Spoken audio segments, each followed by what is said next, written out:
આ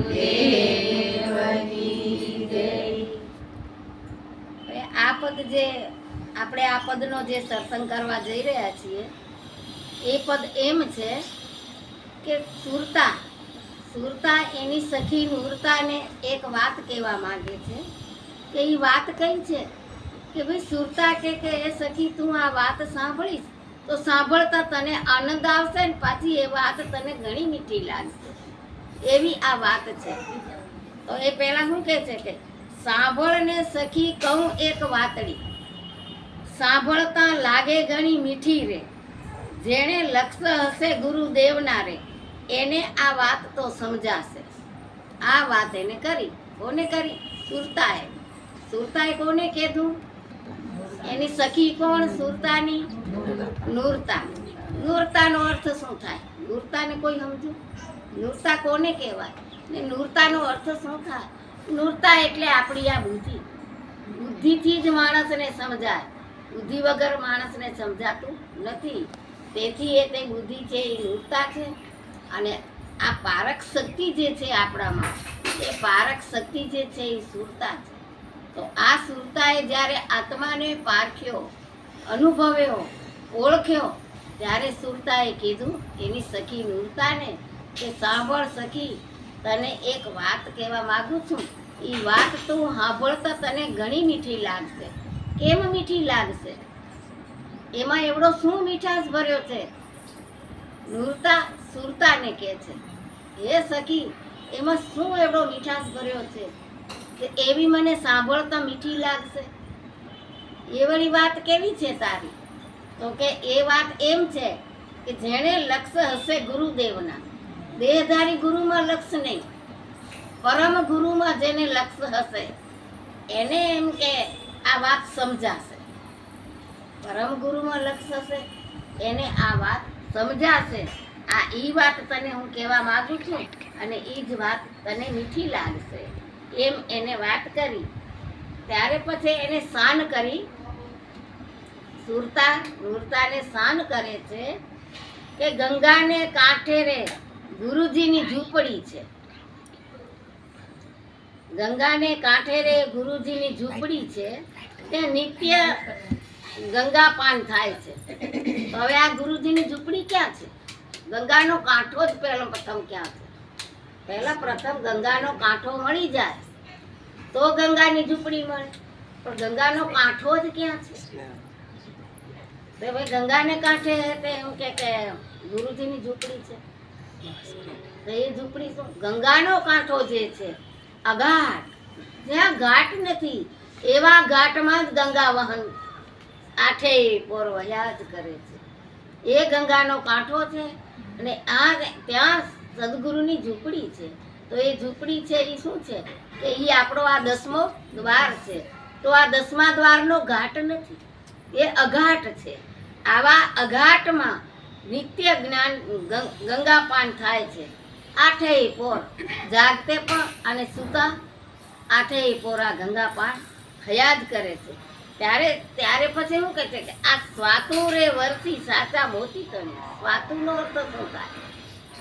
સ્વાતુ શું જવાબ આપ્યો? કેવો સત્ય જવાબ આપી દીધો. સ્વ એટલે તું પોતે છો, તું નો તું જ છો. સ્વ તું, સ્વ એટલે પોતે, તું. આ આઠેય પોર વરસે છે પણ સાચા મોતીડા, સાચા મોતી તણી. સ્વાતુ વરસે સાચા મોતી તણી. સ્વ એટલે તું પોતે છો, તું જ છો. અને નામ છે એ મોતી છે.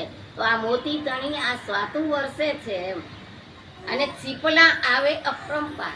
કોને ચીપલા કહેવામાં આવે? ચીપલા આવે અપરંપાર. જ્યાં સમુદ્રમાં તમે જોજો કેટલા ચીપલા, જાત ને ભાતના ચીપલા જોવા મળે. આમાં તો મછલી તો ભાગ્યે જ જોવા મળે. કેમ કે મછલી તો બસ મોતી તળિયે લેવા જાય છે અને આ ચીપલા તો બસ અધો છે, ભમ્યા કરે, ભટક્યા કરે, રખડ્યા કરે. આ ચીપલા છે. એ ચીપલા અપરંપાર આવે છે પણ મોતી એને હાથમાં આવતા નથી. એટલે એને કીધું ચીપલા આવે અપરંપાર. હવે ગુરુના આંગણે આંબાના ઝાડ છે. હવે આ આંબાની ઉપમા કેટલાય સંતોએ આપી છે. એ આંબો કયો છે? પહેલા તો આંબાને ઓળખવો પડશે. આંબો ઓળખાશે, તહીં હે તે આંબાનું ઝાડ પરખાશે, ત્યારે પછી કેરીનો અનુભવ થશે. તો હવે આ ગુરુના આંગણે આંબાના ઝાડ છે, તો આંગણું ક્યાં આવ્યું? આંગણું બાર, આંગણો બાર, બાર આંગણ બાર, આંગણું હંમેશા બહાર હોય, આંગણું અંદર ન હોય. તો આંગણું આ ગટ ભીતરમાં નથી, ઈ તો બહાર છે. બાર આંગણ બહાર છે, ત્યાં આંબાના ઝાડ છે. અને ખરેખર સત્ય અનુભવ છે, ત્યાં જ આંબાના ઝાડ છે. પણ આંબો કીધો કોને? એટલે ભાઈ મીરાબાઈ જે છે, મીરાબાઈએ પણ આ આંબાને પકડ્યો છે. આંબો જે છે એ આ નામ આંબો છે, નામને આંબો કીધો છે. તો આ નામ મીરાબાઈએ પકડીને કીધું, અને હંસને એને હંસ જાણીને સંગ કરે. હે જી મેં તો પકડી આંબલિયાની ડાળ રે વૈરાગ, જંગલ બીચ ખડી. મેં તો હંસલો જાણીને સંગ તારો કીધો રે, મોઢામાં દીઠી માછલી. આ વાત કરે છે, નામ આંબો છે. આ નામને પકડી અને જંગલ બીચ હું ખડી. જંગલ ક્યાં આવે? જંગલ કોને કહેવાય? સુનસાન, ત્યાં કાંઈ રહેતું નથી. ઝાડ ઝાંખર આ સિવાય બીજું કાંઈ જંગલમાં. અને જંગલના પ્રાણી તો રહે, પ્રાણીની અંદર પણ સ્વયં નામ ગુંજન કરે છે ને. એટલે એને એમ કીધું કે જંગલ બીચ હું ખડી, એજી મેં તો પકડી આંબલિયાની ડાળ. આંબો એટલે નામ, નામને ઓળખી, નામને પારખી, અને પછી નામને પકડી અને જંગલ બીચ ખડી. એટલે જંગલ ક્યાં? ત્યાં નિરંતરમાં છે ને, ત્યાં જંગલ છે. સુનસાન કાંઈ ત્યાં નથી. આ જંગલ નીચે ઊભી રહી. પણ એને જે હંસ છે, હંસ છે તો હંસ જ જાણે ને. ત્યાં તો હંસ જ નો વાત છે. તો હંસનો વાત છે એને ખબર નહીં ને કે આ મૂર્ખો બગ આવીને બેસી ગયો હશે, હંસને ઉડાડી દીધો હશે, એમ એને ખબર નહીં. એટલે એને હંસ જાણીને સંગ તો કર્યો. પણ જ્યારે મોઢામાં માછલી ભાળી ત્યારે ઓહો, ત્યારે થયું કે આ તો કે બગ છે, આ તો કે બગલો છે. આવી રીતે પછી એને એનો સંગ છોડી દીધો. પણ આંબાની ડાળ પકડી, એટલે નામને પકડી, અને પછી તે પોતે મોજમાં આનંદમાં રહેવા લાગી. આવી વાત એને કરી. અને પછી સદગુરુ છોટારામે આંબો અખંડ છે રે મારા સદગુરુ સમજાવે. આંબો અખંડ છે, મારા સદગુરુ સમજાવે. આ આંબો અખંડ જ છે ને, ક્યાં ખંડિત છે? એ જ આંબો આપને સદગુરુએ સમજાવ્યો છે. તો આ આંબાની વાત રવિરામે આંબાની વાત કરી છે. આંબો અખંડ છે રે કોક ભોમને ભાવે. આ બધાય આપણે બેઠા છીએ, પણ આમાં તો કોક જ ભોમને આંબો ભાવતો હશે, બધાને આંબા ભાવે નહીં. એવી વાત કરી એને. કબીર સાહેબે પણ આંબાની વાત કરી, લીલણબાઈએ આંબાની વાત કરી. લીલણબાઈએ શું વાત કરી? રમતો જોગી રે ક્યાંથી આવ્યો, આવી મારી નગરીમાં અલખ જગાયો રે, વૈરાગણ હું તો બની આંબા ડાળે કાચી કેરી રે, આંબા ડાળે હેજી એની રક્ષા કરે છે કોયલ રાણી રે, વૈરાગણ હું તો બની. આ વાત કરી કાચી કેરી આંબા ડાળે, પણ એની રક્ષા કરે છે કોયલ રાણી. શા માટે કાચી કીધી કેરીને? કાચી કેરી કઈ છે? પહેલો આંબો કયો છે, પછી કાચી કેરી કઈ છે, કોયલ કોણ છે, અને શું રક્ષા કરે છે? ત્યારે જ આ લીલણબાઈને વૈરાગ લાગી ગયું. આ બધું સમજી અનુભવી નક્કી કર્યું ત્યારે એને વૈરાગ લાગ્યો. ત્યારે આંબો તો નામ છે, અને જે કાચી કેરી છે એ જીવ છે. કારણ કે આ જીવ આત્મા છે, પણ જીવની રક્ષા કરવાને માટે કોયલ એટલે આ સુરતા. સુરતા આઠેય પોરેની રક્ષા કરે છે.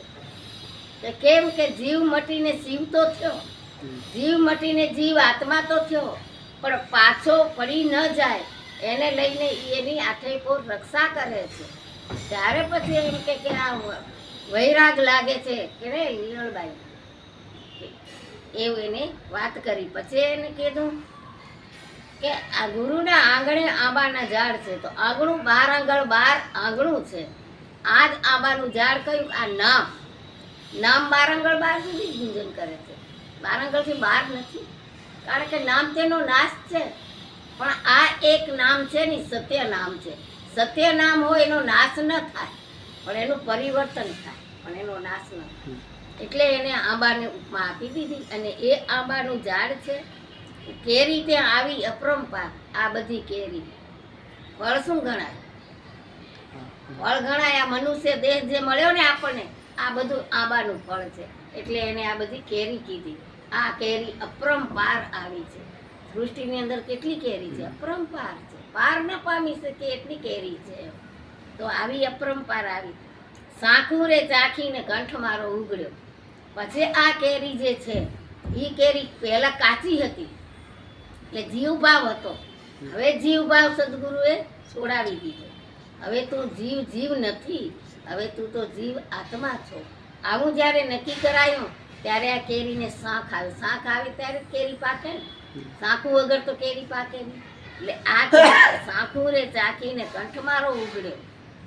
કંઠ ઉગડ્યો એટલે આઠેય પોર પછી એનું સમરણ શરૂ કરી જ દીધું એમ.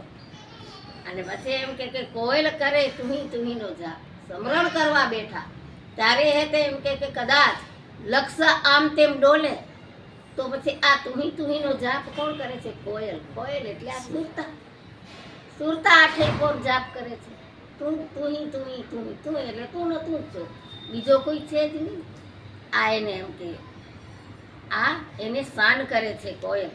પછી કેસરીના નાદ. પછી આ કોયલે કીધું કે તુહી તું તુહી તું એટલે તું ન તું જ છો, બીજો છે નહીં. તો ઈ તેવું કોણ કરતો? ઈ કોણ હતો? તુહી તુહી કહેવા વાળી સુરતા હતી, પણ એ હતો કોણ? સુરતા કોને સંબોધન કરતી હતી કે તુહી તુહી અરે તું જ છો, તુહી તુહી જ છો? કોને સંબોધન કરતી હતી? સુરતા સ્વયં પરમાત્માને. આપણા આત્મા સો પરમાત્મા એક સ્વરૂપ છે, જુદા નથી. તો આને હે તે શાન કરતી હતી. શું શાન કરી એને? કઈ શાન કરી એને? ત્યાં પછી હે તે સ્વયં પોતે આપણો આત્મા જે છે ને, આત્મા કો કે પરમાત્મા કો, એનો નાદ ઉઠ્યો તરત જ આઠેય પોર. એટલે કીધું કે કેસરીના નાદે ઊંટ નાસી ગયો. જ્યાં આને નાદ કર્યો, જ્યાં સિંહે પડકાર કર્યો, કેસરી જે છે એ સિંહ છે, સિંહે જ્યાં પડકાર કર્યો ત્યાં પછી હે તે ઊંટ નાસી ગયો. કોણ ઊંટ છે? કોને ઊંટ કહેવામાં આવ્યો? એને નાસવું પડ્યું. અહંકાર. આ અહંકાર રૂપી ઊંટ છે ને એ પછી નાસી ગયો કેસરીના નાદે. હરણાયો પછી ગોત્યા ન જડે, કારણ કે એને નાદ જ એવો ગુંજ્યો. પછી આ બધા વિષયો વિકારો હાથે આ બધા હરણા છે ને, આ હરણા પછી ગોત્યા ન મળે. એને એમ હરણા કીધા અને ઈ હરણા ગોત્યા ના મળે. ઘણા રે જન્મોથી ઊંટ આડો હતો.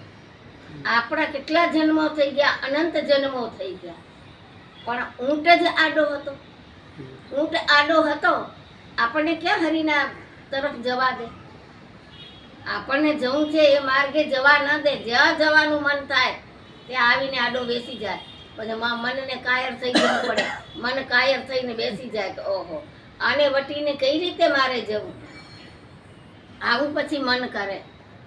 તો હવે આ ઘણા જન્મોથી આ ઊંટ આડો હતો એમ. તો હવે એને માર્ગ આપણે મોકળો કરવો છે. તો હવે આ ઊંટને ઉઠાડશે કોણ? કે એને ઊંટને ઉઠાડીને રવાનો કરે તો માર્ગ મોકળો થાય. બાકી આડો ને આડો બેસો છે તો આપણે કયા માર્ગેથી જશું? ત્યારે પછી શું વિચાર કર્યો એને કે ઘણા જન્મોથી ઊંટ આડો તો છે જ, પણ હવે આપણે આ સદગુરુ શરણે જવા વગર આ ઊંટ ઉઠવાનો નથી અને આપણો માર્ગ મોકળો થવાનો નથી. તેથી લઈને એ સદગુરુ શરણે ગયા. સદગુરુ શરણે ગયા ત્યારે સદગુરુએ આ ઊંટને યુક્તિથી ઉઠાડ્યો. એમને મારે ન ઉઠે ઊંટ, મારે ન ઉઠે, પણ એને યુક્તિથી ઉઠાડ્યો. કઈ યુક્તિથી ઉઠાડ્યો સદગુરુએ? કે સાહેબભાઈ આપણે એ યુક્તિ સદગુરુએ કરી કે હે શિષ્ય, એમ કે આપણે જે એને શરણે ગયા એટલે શિષ્ય ભાવ દાસ ભાવ થઈ ગયો આપણે. ત્યારે કે હે દાસ, તું એમ કર કે હું અત્યારે હે ને તે યુક્તિ કરું તો આ યુક્તિથી આ ઊંટ ઉઠશે, એટલે હું તને જે કહું ને તે તું કર, અને પછી ઊંટને ઉઠાડવાને માટે એ યાદ રાખજે. તને ક્યારેક ને ક્યારેક પરમાત્મા પરિબ્રહ્મ તને પૂછવાના જ છે. ત્યારે તારો મેળ આવશે, ત્યારે તારો માર્ગ મોકળો થશે. જો તને યાદ નહીં રહે અને પૂછાશે અને યાદ નહીં રહે તો પાછો 84 તો સાચી જ છે તારામાં. એટલે એને માર્ગ મોકળો કરવા માટે યુક્તિ બતાવી કે ભાઈ આ નામ રૂપ ને ગુણ છોડાવી દીધા, તન મન ધન છોડાવી દીધા, ત્યારે આ માર્ગ મોકળો થયો. કારણ કે આ યુક્તિથી જ ઊંટ ઊભો થયો, ઊભો થઈ અને પછી નાસી ગયો. એમ માર્ગ મારો મોકળો થયો. પછી માર્ગ મોકળો થયો ત્યારે પછી એમ કે ગુરુજીના આંગણે અમરવેલી છે. હવે અમરવેલી કોને કેવી? એ વેલીનો નાશ થાય એવી નથી. આ અમરવેલી છે ગુરુજીને આંગણે. પાછું આંગણાની વાત આવી, આંગણું તો એનું ઈ છે. એમાં આંબોય હતો ને અમરવેલી પણ. તો આ અમરવેલીનું ઝાડ છે તો ફૂલ તો ખીલ્યા અપરંપાર. આ દરેકના આંગણામાં છે, કોના આંગણામાં નથી? આ બધા તમે બેઠા તો બધાના આંગણામાં અમરવેલી છે. અને એમાં પાછા ફૂલ આવે છે વેલીમાં. એ ફૂલ કેટલા અપરંપાર લાગે, એનો પાર ન પામી શકે એટલા ફૂલ આવે છે. તો આ અમરવેલી જે છે એ પણ આ નામને જ કીધી છે. નામ જે છે એ અમરવેલી છે. આ અમરવેલીનું પાન કોણ કરે? શુદ્ધ બ્રાહ્મણ હોય, બ્રાહ્મણનો શુદ્ધ આ પાન ગ્રહણ કરે અને હા એના પાત્રમાં ઠહેરાય. આ કઈક જેવા તેવા કાચા પાત્રમાં ન ઠહેરાય, તો એના પાત્રમાં આ ઠહેરાય. આ અમર શુદ્ધ બ્રાહ્મણ જે છે ને, બ્રાહ્મણનો પુત્ર જે છે એ અમરવેલીનું પાન કરે. પણ આ અમરવેલી છે પણ એને ફૂલ તો આવે. તો ફૂલ કયા આવે? આ આપણો આ બધો મનુષ્ય જન્મ, આ મનુષ્ય દેહ ફૂલ છે. અપરંપાર કેટલા છે આ ફૂલ આવે. ફૂલ આવે ખીલે છે અપરંપાર, ને પાછા ખીલે છે. ફૂલ ખીલે કરમાઈ જાય, પેલી કળી ફૂટે બાળપણ, પછી ફૂલ ખીલે જુવાની, અને પછી કરમાય એ આપણી આ વૃદ્ધ અવસ્થા. આ અપરંપાર ફૂલ ખીલ્યા છે. ત્યાં એને ઓલ્યો કરાવવા માટે કોણ આવે છે? એને આ ફૂલ જે ખીલેલા છે ને એને ખીલાવાને માટે ત્યાં કોણ કે ભમરા આવે દેશ ને વિદેશના. આ દેશનો ભમરો આવે, વિદેશનો ભમરો આવે. પણ આ જે ભમરો છે એ ભમરા આવે દેશ વિદેશના. ભમરા કરે ત્યાં ગુંજાર, આઠે પોતે ગુંજાર કરે. ગુંજાર જ્યારે સંભળાય ત્યારે થાય. કારણ કે આ દેશનો જે ભમરો છે એ તે વિષ્ટાના ભાગમાં વિષ્ટાને સુગંધ લેતો ને વિષ્ટા નાસિકામાં ભરાતી. અને એક ભમરો જે વિદેશી ભમરો છે આ ઈ છે ફૂલ. આજે આ કીધું ને ફૂલ ખીલ્યા છે અપરંપાર, તો આ ફૂલના બાગમાં આવી અને ફૂલની સુગંધ લે છે. એ વિદેશી ભમરો છે. તો બે ભમરા પારખ્યા. વિદેશી ભમરો છે એ પરમાત્મા છે, અને આ જે ભમરો છે આ દેશનો ભમરો છે એ આપણો અહંકાર છે. કારણ કે અહંકાર છે ત્યારે તો સુગંધ આવતી નથી, અને આ વિષયો વિકારો રૂપી બધી નાકમાં કચરું ભરાઈ ગયું છે, તો પછી એને સુગંધ ક્યાંથી આવે? પણ વિદેશી વાળા ભમરાને દયા આવીને કે ભાઈ તું મારી હારે હાલ તો ખરો, કે મારા બાગમાં તરે જુદા જુદા ફૂલના સુગંધ તને મળશે, એનો રસ પીસવા તને મળશે, તું હાલ. પણ આ તો ગયો પણ આ મૂર્ખને ક્યાંથી સુગંધ આવે? એને તો પાછી સુગંધ ના આવી, કાંઈ ના આવી. નહીં તો પાછો આવી આ દેશમાં આ દેશમાં આવીને પાછા આયે તે આ એનું જે કર્તવ્ય હતું એ કરવા માંડી ગયો વિષ્ટા, એટલે વિકાર વિષયોમાં રાચવા માંડી ગયો. આ ભમરા આવે દે પણ ગુંજાર કરે છે, પણ આ ગુંજારનો જ્યારે અનુભવ થાય, પારખ થાય ત્યારે મુક્ત થવાય. અનુભવ પારખ ન થાય ત્યાં સુધી મુક્ત ન થવાય. ગુંજારમાં એ શું ગુંજાર કરે છે? ઓ રવિરામે કીધું, સત્ય વચન સે કર લે ગુંજાર, મેં રામ સદગુરુ માઈ બોલે, મહેલ શહેર મારતનયા મૂલક, વસ્તુ ભરી છે માઈ અણમોલ.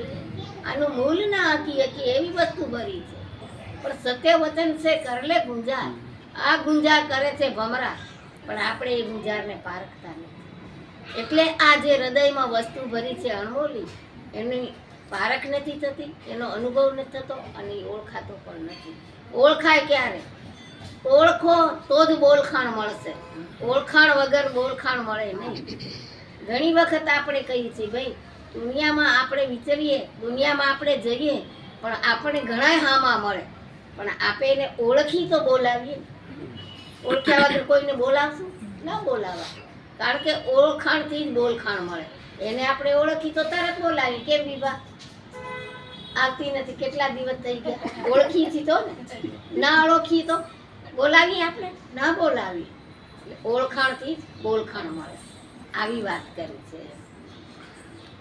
અને પછી કીધું, દૂધે ભરી તળાવડી રે મોતી રે બાંધી તેની પાર.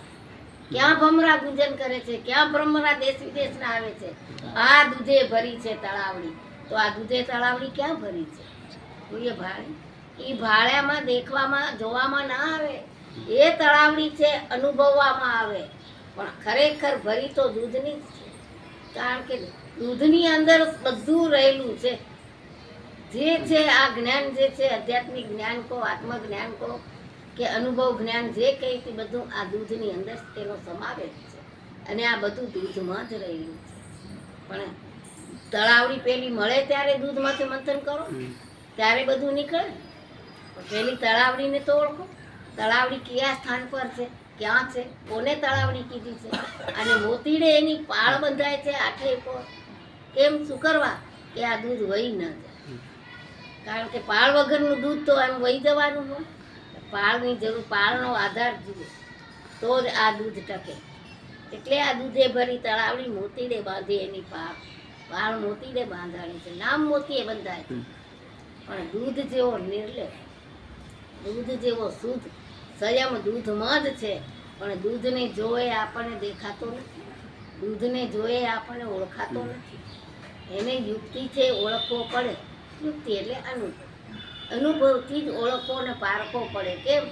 કે પ્રથમ તો યુક્તિ કરવી પડે. દૂધને ગરમ કરવું. ગરમ થઈ ગયા પછી દૂધ ઠંડુ થાય. ગરમ બ્રહ્મગ્નિમાં ગરમ કરવું પડે, પછી એ ઠંડુ થાય. તો ઠંડુ કઈ રીતે થશે? કે આ જે કીધી ને, સાંભળતા લાગે બહુ મીઠી, આ ઈ અનુભવ પારખ થાય ને ત્યારે શાંતિ થાય. શાંતિ થાય એને ઠંડક થાય. અને પછી એને જમાવવું પડે. જમાવવું પડે તો ગોળીની તો જરૂર છે. ગોળી વગર જામે ના જામે. તો કઈ ગોળી લેશું આપણે? કઈ ગોળીમાં જમાવશું? 10મા દ્વારમાં. આ 10મો દ્વાર ગોળી છે. આમાં દૂધને જમાવ્યું છે. એક ટીપું છાશ નાખી ઉર્જા શક્તિ, બીજું નાખ્યું ચેતન શક્તિ, અને ત્રીજું નાખ્યું જે યોગી આવે છે યોગી. એનો યોગ થયો ત્યારે એક થયા. જ્યારે એનો યોગ થાય ત્યારે જામે. યોગ વગર જામે? યોગ વગર ના જામે. આ એનો યોગ છે ત્યારે આ દૂધ જામી ગયું. હવે જામી તો ગયું, પણ હવે એમાંથી આપણે સાર કેમ કાઢશું? અને પાછો સાર તો એમાં જ રહેલો છે. તો હવે સાર કાઢવા માટે આપણે શું કરશું? સાર તો કાઢવું પડશે ને. સાર કાઢવા માટે આપણે વલોણું કરવું પડશે. ત્યારે કીધું, ઓમ સોમ મારું વલોણું ગાજે, નામ મોતીડા મારા સોસણે. આ ઓહમ સોહમ મારું વલોણું આઠે પોર ગાજે છે. પણ આ નામ મોતી છે ને, હંસનો જ ચારો છે. બગનો ચારો, હંસનો ચારો છે. પણ ઓહમ સોહમ મારું વલોણું ગાજે, એ તો ખાલી વર્ણો ગાજ્યા જ કરે છે, પણ માલ તો હજી એમાંથી સાર તો બાકી છે. એમાં ઓહમમાંથી સાર નહીં નીકળે, અને કદાચ ઓહમનો સાર જે હતો એ સાર તો આપણે છોડાવી દીધો. ઓહમનો જે સાર હતો એ સાર આપણે છોડાવી દીધો. પણ આ જે સોહમનો સાર છે, એ જે સાર છે એ માખણ છે. ઈ નેહક્ષર સાર શબ્દ છે. અને પછી એ જે સાર માખણ જે છે એને પછી આપણે કઈ અગ્નિમાં તપાવશું? જો આપણે શુદ્ધ ઘી બનાવવાનું છે, બ્રહ્મગ્નિમાં તપાવશું ત્યારે એના કીટું જે છે ને વાસના છે, ત્યારે ઈ વાસના બળી જશે, ત્યારે પછી એમાંથી શુદ્ધ ઘી બનશે. અને ઘી તમે આવા દીવામાં પૂરશું ને ત્યારે તે દીપ પ્રગટ થશે. ઘી વગર આ દીપ પ્રગટ થતો નથી, એની વાત કરી છે. આવી રીતે મંથન કરી તો જ આ દૂધે ભરી તળાવડી સાચી, નહીં તો દૂધે ભરી તળાવડી મોતીડે બાંધી પાળ, કોઈને ખબર જ નથી. તો એ તો બધા પૂછવા માંડે કે પૂછે કે અલ્યા ભાઈ અમે તળાવડા તો ઘણા જોયા, પણ દૂધનું તળાવડું અમે ક્યાંય જોયું નથી. એ દૂધનું તળાવ છે કેમ? પણ એ તળાવ દેખાય એવું નથી, એ તળાવ અનુભવાય એવું છે, આ દૂધનું તળાવ એમ. ત્યાર પછી હંસો આવી ત્યાં મોતી ચડે, કારણ કે એની પાળ બંધાય, પાળ બાંધતા બાંધતા જે મોતી વધે હંસ ચડી જાય. હંસનો ચારો છે. મોતીડા ચણે રે હંસો, મોતીડા ચણે સુખરે સાગર માનસો, મોતીડા ચણે. આ સુખનો સાગર પણ દૂધની તળાવડીની બાજુમાં, એમાં ને દૂધની તળાવમાં ને સુખનો સાગરમાં કાંઈ ફરક નથી. ત્યાં હંસ મોતીડા ચણે છે. આમાં કીધું ને હંસો આવી ત્યાં મોતી ચણે રે, અજંપાના જપે, અજંપા જાપ જપે દિવસ ને રાત, આઠેય પોર. કારણ કે હંસ પોતે પોતાને જ જપે છે, નહીં કે બીજાને જપે છે, પોતે પોતાને જ જપે છે. પછી સુરતા હરખાય છે બહુ, સુરતાને બહુ આનંદ આવે છે. ત્યારે સુરતા શું કહે છે કે હિંચું રે હિંડોળે શ્વાસ ઉશ્વાસે, પછી રમું હું તો સાયાજીની સાથે. એનો સાયોજી કોણ છે? એનો સાયોજી આ નેત્ર સાર શબ્દ એનો સાયાજી છે, એની હાથે રમે છે. પણ હિંચું ક્યાં? કે આ હિંચકામાં શ્વાસ ઉશ્વાસની ગતિને હિંચકો કીધો, આ સુરતા એ કીધો. અને પછી 5 કોષથી પર નિશાન તાક્યા. 5 કોષનો બનેલો આપણો આ દેહ છે, આનાથી પર આનું નિશાન તાક્યું છે. એટલે આ પિંડ, આ બ્રહ્માંડ એનાથી જે પર છે આ એનું નિશાન તાકી છે. ત્યાં થાણા દિયા ઠેરાય. જ્યાં એમ કે ગંગા સતીએ દેશ બતાવ્યો છે ગુરુજીનો, ત્યાં જઈને થાણા ઠેરાયા. થાણા ઠેરાયા એનો અર્થ શું થાય? કે ત્યાં સમજણ પડી અને સમજણના ઘરમાં સમાઈ ગયા. એ જ દેશ ગુરુજી. અરસ પરસના કોડ મેં જોઈ લીધા. અરસ પરસના કોડ, અરસ પરસ એક, અરસ પરસ એક થવું, આ ઈ કોડ મેં જોઈ લીધા. કોડનો અર્થ થાય આનંદ. આ એ આનંદ મેં જોઈ લીધો, એ આનંદ મેં પારખી લીધો. તો અરસ પરસનો આનંદ કેમ પરખાય, કેમ અનુભવાય ને કેમ નક્કી થાય? એના માટે સંતો જ્યારે પંજો મિલાવતા હોય, એ પૂરણ સંતો હોય પારખી અનુભવી, એ જ્યારે પંજો મિલાવતા હોય ત્યારે શું શાન કરે છે આપણને? 4 મિલે ગુરુ શિષ્યની, 4 મિલે 64 ખીલે. 64 એટલે 32 ને 32 64 થાય. આપણે હસીએ ત્યારે એ કે ખીલે જ છે ને. આ 4 મિલે 64 ખીલે. વિસા કરજોડ હોય, 10 આંગળા શિષ્યના અને 10 આંગળા ગુરુજી.